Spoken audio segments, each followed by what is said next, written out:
Baik, bismillahirrahmanirrahim. Assalamualaikum warahmatullahi wabarakatuh. Perkenalkan, nama saya Aura Balkisa Fitri. Saya berasal dari kelompok 8. Di sini saya akan menjelaskan mengenai kaifa nata'amal ma sunan nabawiyah, manzilatu sunnah wa wajibuna nahwaha, wa kaifa nata'amal ma'aha Yusuf al-Qaradawi. Baiklah, langsung saja saya akan menjelaskan mengenai kaifa nata'amal ma'a sunan nabawiyah ini, yang mana pembahasan kali ini terbagi menjadi beberapa poin-poin ya. Poin yang pertama itu mengenai biografi Yusuf al-Qaradawi. Nanti akan menjelaskan tentang biografinya Yusuf Qaradawi, mulai dari kapan beliau lahir, siapa sih nama lengkap beliau, atau tempat tanggal lahirnya, tempat daerah beliau lahir, pokoknya seputar biografi beliau, seputar sejarah kehidupan beliau nanti akan dijelaskan. Kemudian nanti ada poin kedua ini akan menjelaskan mengenai pemikiran-pemikiran Yusuf al-Qaradawi di dalam kitab beliau, yaitu kitab Kaifa Nata'amal ma'a Sunan Nabawiyah. Di poin kedua ini nanti akan terbagi lagi menjadi beberapa poin, yang mana ada pembahasan mengenai kedudukan as-sunnah menurut kedudukan as-sunnah menurut Yusuf al-Qaradawi. Kemudian nanti ada juga pembahasan mengenai memahami hadis sebagai petunjuk, dan terakhir itu mengenai kewajiban muslim terhadap sunnah. Baik, di sini saya sebagai pemateri pertama, saya akan menjelaskan poin yang pertama, yaitu tentang biografinya Yusuf al-Qaradawi. Untuk pembahasan selanjutnya akan dijelaskan oleh materi selanjutnya, yaitu saudara Aufar dan juga ada saudara Haikal. Langsung saja ya, kita akan membahas tentang biografinya Yusuf Qaradawi. Yusuf Qaradawi adalah seorang cendekiawan muslim Mesir modern, yang mana nama lengkap beliau adalah Yusuf bin Ali bin Yusuf, tetapi nama populer beliau adalah Yusuf al-Qaradawi. Yusuf al-Qaradawi ini lahir di sebuah desa kecil di Mesir. Desa kecil tersebut bernama Softurab, di tengah delta Sungai Nil, tepatnya di daerah Mahala al-Kubro, Provinsi Al-Gharabiyah. Beliau lahir pada tanggal 9 September 1962 Masehi. Kemudian kita beranjak ke sejarah keluarganya, yang mana keluarganya Yusuf al-Qaradawi ini merupakan keluarga yang sederhana, yang biasa, yang mana keluarga beliau berprofesi sebagai petani. Kan tetapi pada umur 2 tahun, Yusuf al-Qaradawi ini menjadi yatim karena beliau ditinggal wafat oleh ayahnya. Setelah beliau ditinggal wafat oleh ayahnya, beliau diasuh oleh paman dan bibinya, yang mana paman ini adalah orang yang akan mengantarkan Yusuf al-Qaradawi menjadi pelajar. Sejak kecil, Yusuf al-Qaradawi ini sudah terlihat kecerdasan dan kecemerlangan intelektualnya yang sudah terlihat dari beliau kecil, karena pada saat beliau usia 10 tahun, Yusuf al-Qaradawi ini sudah mampu menghafal Al-Quran secara sempurna. Baik dari segi hukum tajwidnya, beliau sudah sangat baik dan juga benar. Kemudian dalam segi pendidikan, beliau menamatkan pendidikan sekolah menengah di Ma'had Tonta dan juga Ma'had Sanawi. Setelah itu beliau melanjutkan ke Universitas Kairo Al-Azhar Mesir di Fakultas Usuluddin, mengambil bidang studi agama, dan lulus pada tahun 1952, yang mana beliau mendapatkan gelar Syahdah Aliyah. Kemudian setelah ia lulus, ia melanjutkan pendidikannya lagi di jurusan Bahasa Arab dengan kurun waktu 2 tahun, dan lulus dengan prestasi terbaik di antara 500 mahasiswa. Yusuf al-Qaradawi sempat meninggalkan Mesir karena pada saat itu rezim sangat kejam dan sangat berkuasa, dan terpaksa beliau menuju Qatar pada tahun 1961. Di sana beliau sempat mendirikan fakultas syariah di Universitas Qatar. Pada saat yang sama pula, ia juga mendirikan pusat kajian dan sunnah Nabi. Kemudian ia mendapat kewarganegaraan Qatar dan mendirikan rumah di Doha sebagai tempat tinggalnya. Dalam perjalanan hidupnya tersebut, Yusuf al-Qaradawi ini pernah merasakan pendidikan di penjara sejak dari masa mudanya, karena saat Mesir dipegang oleh Raja Farouk. Ia masuk penjara atau masuk bui pada tahun 1949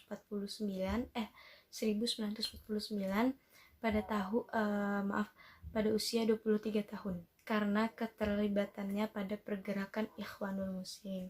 Maka dari itu beliau dipenjara. Setelah itu beliau bebas, akan tetapi beliau masuk penjara lagi pada bulan April tahun 1956. Kali ini Yusuf Al-Qaradawi ditangkap saat terjadinya revolusi di Mesir. Kemudian beliau bebas, kemudian beliau dipenjara lagi pada bulan Oktober dan mendekam di penjara militer selama 2 tahun. Jadi Yusuf Al-Qaradawi ini selama masa hidupnya beliau sering keluar masuk penjara. Kemudian Yusuf Al-Qaradawi memiliki sebuah keluarga. Beliau memiliki istri dan 7 orang anak, yang mana 4 seorang putri dan 3 adalah seorang putra. Yusuf Al-Qaradawi ini terbilang ulama yang sangat produktif karena terbukti dengan banyak-banyaknya karya yang sudah beliau keluarkan dan beliau tulis karena beliau mahir dalam berbagai macam kedisiplinan ilmu Islam. Salah satu bukti keilmuan Islam beliau adalah beliau mahir dalam ilmu hadis, fikih, tafsir, dan lain sebagainya. Dan salah satu karya monumentalnya di bidang hadis yaitu kitab beliau yang beliau tulis yang berjudul Kaifa Nata'ammal Ma'as Sunan Nabawiyah ini. Kitab ini adalah salah satu karya beliau yang sangat monumental karena di dalam karya ini beliau menjelaskan prinsip-prinsip dasar, karakteristik, dan aturan-aturan umum yang bersifat esensi untuk memahami as-sunnah dengan pemahaman yang tepat. Baik, begitulah kisah atau biografi mengenai Yusuf Al-Qaradawi. Kemudian pembahasan selanjutnya akan dijelaskan oleh teman saya ini, dan saya mohon maaf jika penjelasan yang sudah saya paparkan tadi tidak begitu jelas atau teman-teman masih kurang memahaminya. Saya mohon maaf. Cukup sekian dari saya, kurang lebihnya mohon dimaafkan. Wassalamualaikum warahmatullahi wabarakatuh. Assalamualaikum warahmatullahi wabarakatuh. Alhamdulillahirabbil alamin. Wabihi nasta'in ala dunya waddin. Wassalatu wassalamu ala asyrafil anbiya'i wal mursalin sayyidina maulana Muhammadin wa ala alihi washabbihi wa barik wasallam ajma'in. Perkenalkan, sebelumnya nama saya Aufa Rizik. Di sini saya akan mencoba mempresentasikan materi saya dari kelompok 8 dengan subbab pemikiran Yusuf Qaradawi dalam kitab Kaifa Nata'ammal Ma'al Sunnah An-Nabawiyah. Jadi pertama di sini akan menjelaskan kedudukan as-sunnah menurut Yusuf Al-Qaradawi. Menurut Yusuf Al-Qaradawi, sunnah Nabi Muhammad SAW adalah manhaj yang terinci bagi kehidupan seorang muslim dan masyarakat muslim.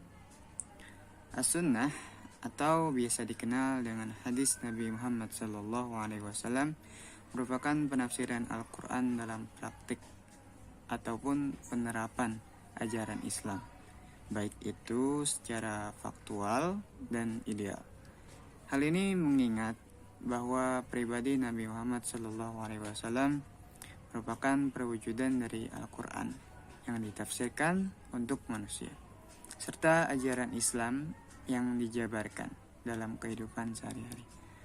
Makna seperti itulah yang dipahami oleh Ummul Mukminin Aisyah radhiyallahu anha sebagai jawaban atas pertanyaan yang diajukan kepadanya tentang akhlak Nabi Muhammad SAW. Akhlak beliau itu adalah Al-Quran. Sebab itu, siapa saja yang ingin mengetahui tentang manhaj ataupun metodologi praktis Islam dalam segala karakteristik dan pokok-pokok ajarannya, maka hal itu dapat dipelajari secara rinci dan teraktualisasikan dalam sunnah Nabawi. yakni ucapan, perbuatan, juga persetujuan Nabi Muhammad SAW. Dan berikut ini beberapa metode untuk mengetahui ataupun memahami sunnah, yaitu yang pertama, metode universal. Metode universal yang berarti metode yang bersifat universal untuk kehidupan manusia seluruhnya secara panjang lebar dalam berkaitan tentang kehidupan yang ada. Yang kedua, yakni metode berimbang yang berarti seimbang antara ruh, tubuh, antara akal dan hati, antara dunia dan akhirat, antara ideal dan realita, antara teori dan praktek, antara yang gaib dan yang nyata, antara kebebasan dan tanggung jawab, antara individu dan masyarakat, dan juga antara mengikuti dan berkreasi. Sedangkan yang ketiga, yakni metode yang mudah diterapkan, yang berarti pula metode yang memiliki karakteristik mudah dan toleran. Selanjutnya di sini memahami hadis sebagai petunjuk. Hal ini didasarkan atas kenyataan bahwa Al-Quran adalah sumber utama yang menempati posisi tertinggi dalam keseluruhan doktrin Islam.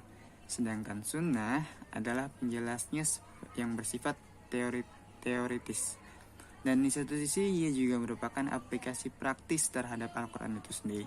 Di saat sunnah berposisi sebagai penjelas, maka mustahil ia akan bertentangan dengan apa yang hendak dijelaskannya, yakni Al-Quran. Dan di saat ia menjadi cabang, maka mustahil baginya bertolak belakang dengan asalnya, atau yang dimaksud dengan Al-Quran. Jika ternyata ditemukan pertentangan antara hadis dan Al-Quran, maka boleh jadi hadis tersebut secara kualitas termasuk hadis yang tidak sahih. Boleh jadi juga pertentangan itu muncul akibat pertentangan pemahaman yang tidak tepat. Bisa jadi pertentangan yang terjadi itu termasuk pertentangan yang bersifat semu dan tidak hakiki. Contoh dari metode pertama ini adalah hadis Quranik.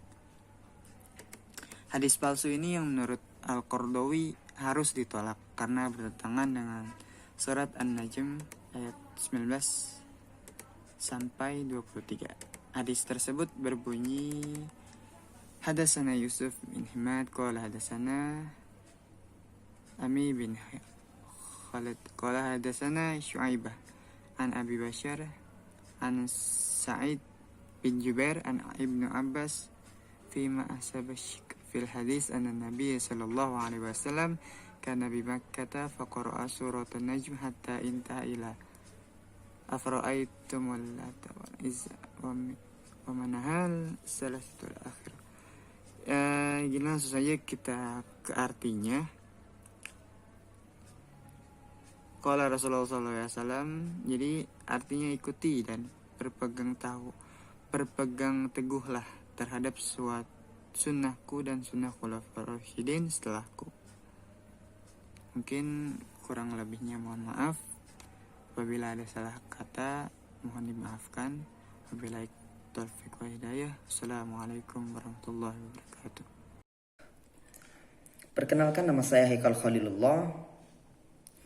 Saya akan melanjutkan pembahasan dari kelompok kami, yaitu poin tentang kewajiban kaum muslimin terhadap sunnah Nabi Muhammad SAW. Seperti kita ketahui bersama bahwasanya hadis Nabi ini merupakan metode yang sangat detail untuk kehidupan individu muslim dan juga masyarakat muslim. Sunnah juga merupakan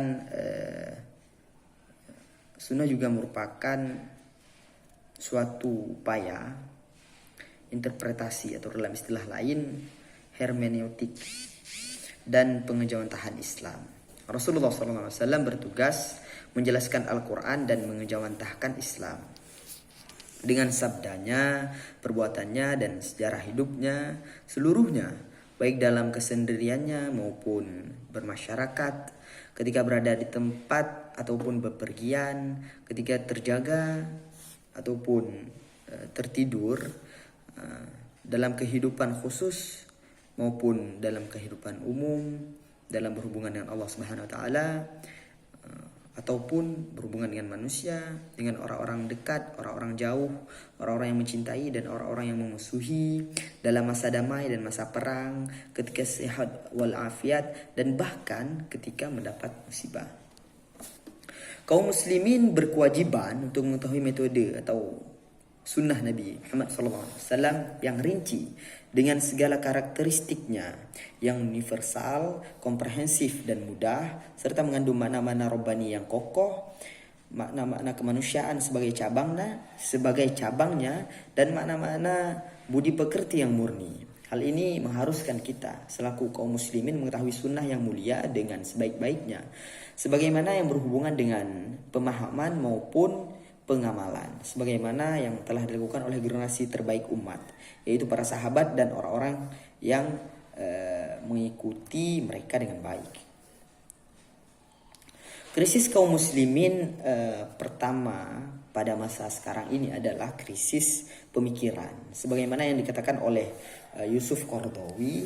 Menurut Yusuf Qaradawi, hal yang paling utama atau istilahnya itu krisis yang paling utama pada masa sekarang ini adalah krisis pemikiran. Ini lebih dahulu datangnya daripada krisis perasaan.